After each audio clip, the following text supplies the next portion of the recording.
So since this season of Diablo 4 is heavily focused around kill streaks and getting bigger and bigger kill streaks to get more and more rewards, I wanted to go over an early endgame Druid build that is focused around Cataclysm and moving around very, very quickly. And also this version of a Cataclysm build can essentially be played with like 1 or 2 buttons, but you can add in other utility things to have more movement, get more defensives, and even increase your damage. But this build is generally focused around just pressing 1 button and it killing everything on your screen. And this is more so going to be for the lower torment tiers, but based upon how strong you'll be able to get pretty quickly in, you should be able to use this build in most normal torment 4 content as well, and it should work just as well there. Now you'll notice that we are using a lot of uniques, but these uniques are pretty easy to get because we're not caring if they're ancestral uniques at all. So you just want to go get any version of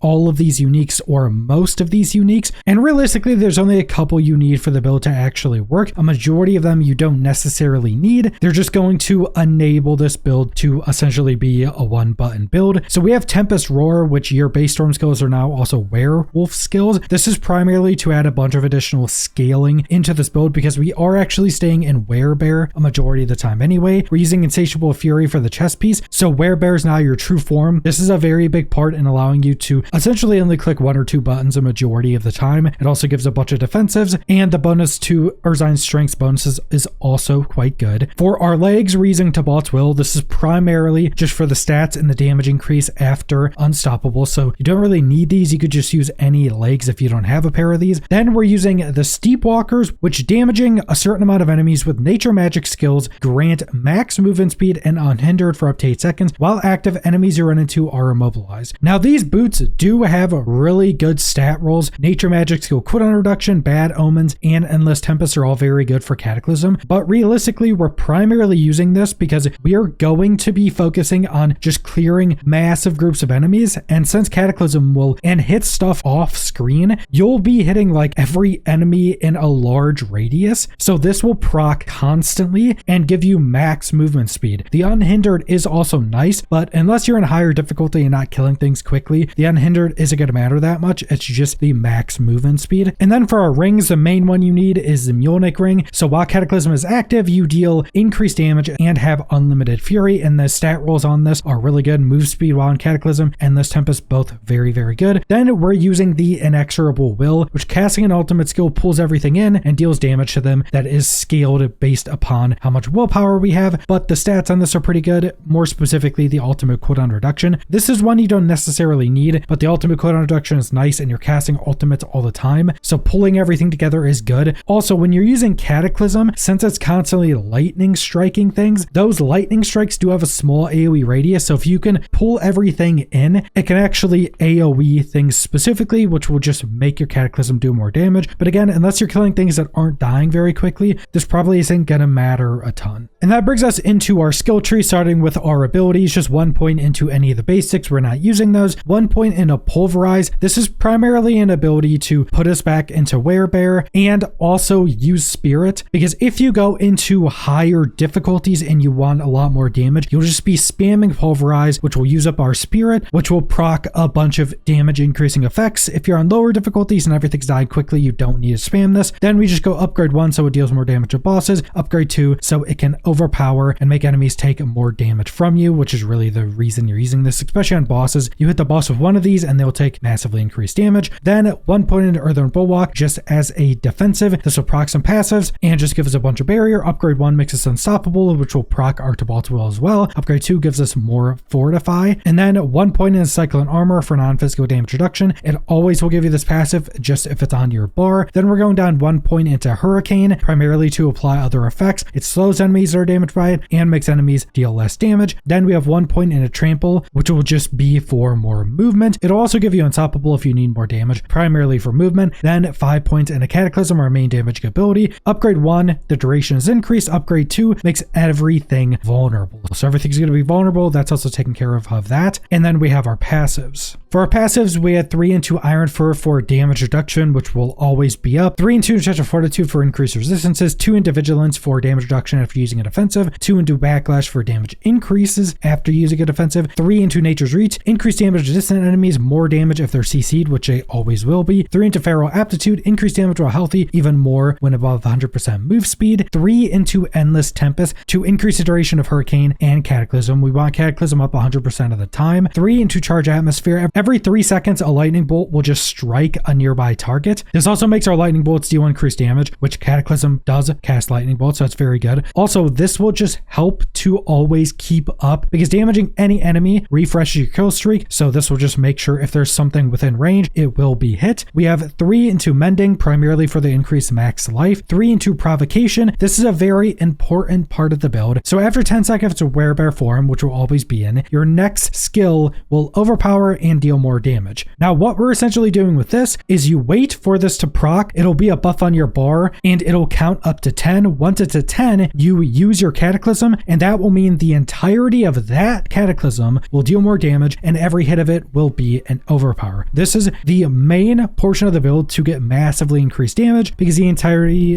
entirety of that cataclysm will just overpower, but this doesn't cycle over to the next cataclysm. So that's the main thing you're really focusing on with this build. You're just going to wait till provocation hits 10 stacks, you pop your cataclysm, all the hits will overpower. Incredibly strong, massive damage increase. 1 into neurotoxin for 3 into toxic claws, deal increased poison damage. 3 into envenom for increased critical strike chance against poison enemies. Then we have 3 into defiance, nature skills do increased damage to elites. 3 into natural disaster, so your storm skills do increased damage to CC'd enemies. 3 into catastrophe, increased damage after using your ultimate. 3 into quick shift, increased damage that stacks up when you're shapeshifting, and you'll constantly shapeshift because even if you're just using cataclysm will transform you into werewolf, and then you'll either automatically go back into werebear or use pulverize and it'll put you in it. So these will stack up quickly. Then heightened senses, when we go into werebear, gain damage reduction, and werewolf gain movement speed, and these will stay stacked on you. Then for our capstone, increased max life, increased damage, and more overpowered damage when in werebear. We'll always be in werebear, so just massive damage increases. This will also increase the overpowered damage of cataclysm, which if you're playing it right and you use it when you have 10 stacks of provocation, every hit of it will overpower. So that'll be another absurdly high damage increase.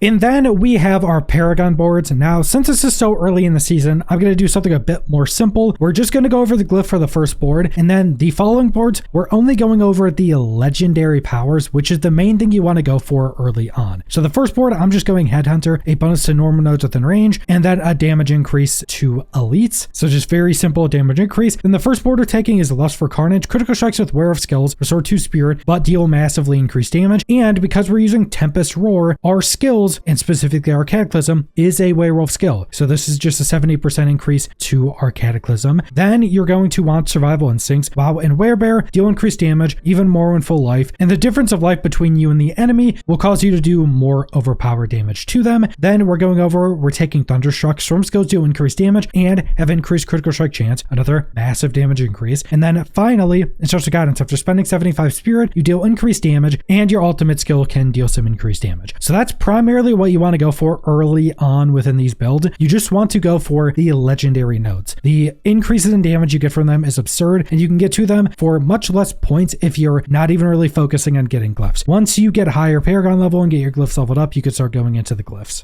And that brings us into our spirit boons. I'm taking Advantageous Beast for increased movement speed. Now on our unique boots, once we hit a certain amount of enemies, we have max move speed, but in between that, you're kind of slow because those boots don't have movement speed on them normally. So I just take this because it generally feels better to play. But if you're doing harder content or something, take Wariness for reduced damage from elites. Then we have Iron Feather for increased max life, and then Avian Wraith for increased critical strike damage. Then we are using Calamity to extend the duration of your ultimates by 35%. And then finally, Combo for the Storm, which is a lucky hit, which has a chance to reduce your ultimate cooldown. Now, if you have enough cooldown through like upgrading your gear or other things like that, or you have more cooldown rolls on your gear and you don't need Combo for the Storm, you can use Overload, which will just poison things and deal more damage. Overload is actually pretty good for the build, but if you don't have Cataclysm up 100% of the time, it's much better to take Combo for the Storm. And then we have our mercenaries. Primarily, I'm just taking Subo. I'm going to be using Subo the whole season just because of his ability to track enemies. If you're trying to keep up your kill streaks, you want to know exactly where to go for new enemies. So I'm always going to be using that. Then for the passives, Piercing Arrows, so your heavy shot now pierces, and then Opening Fire, so enemies take increased critical strike damage from you when they're hit by his opening open fire. And then for my reinforcement, I'm just using Variana. It really doesn't matter at this point. None of the reinforcements do anything particular for me at this point in the game. But then that brings us into our gear, starting with our gems. In 2 pieces of armor, you just want willpower, whatever size gem you get. In your jewelry, you just want diamonds for resist to all elements. And then for your rune sets, you probably won't have a lot of rune sets so far. If you can find the teleport rune and use anything with that, that'll be good for more movement. And then I'm also just using Neo Vex, so I avoid taking damage for 2 seconds, and it'll give me +1 skills for 10 seconds, which go up to 3, just a damage increase. But I don't have a ton of runes. You probably won't have a ton of runes early on, so just use whatever you have.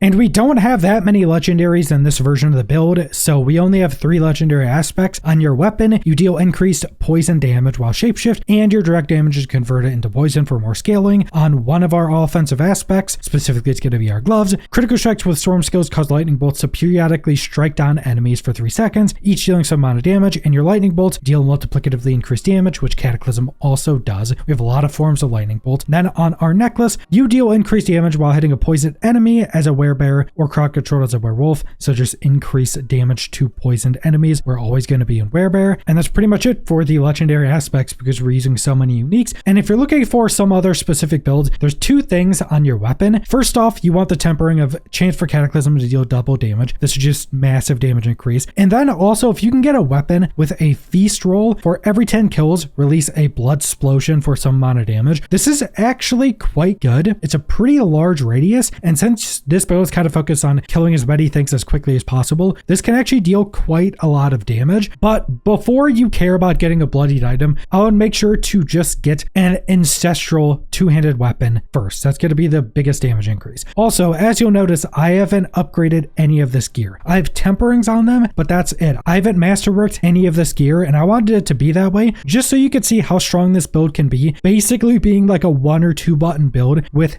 0 masterworking on any of this gear. Most of my gear isn't ancestral. In fact, I only have 5 pieces of ancestral gear. Most of my uniques aren't ancestral, and none of them are masterwork. So you can get an absurdly strong build, especially for the early torment tiers, without well-rolled gear in the slightest. But that's the entirety of this build, and using this build and just going and doing, say, Infernal Horde runs, or doing Undercity runs, or even better, just running around in Helltides and getting as big of kill streaks as you could possibly get, will be incredibly strong for progression. It'll give you crazy amounts of reputation, which once you've completed the reputation board and you get the infinitely repeatable reputation rewards, it's guaranteed ancestral bloodied items, which are incredibly strong, incredibly good, and you can get them pretty quickly, and your experience will be crazy. I'm at 145 Paragon, and I think this is the quickest I've gotten to this point, just because you could run around and get massive kill streaks. Even if you're in like Torment 1 or 2, you'll get absurd amounts of experience. But that's all I want to go over, so thanks for watching.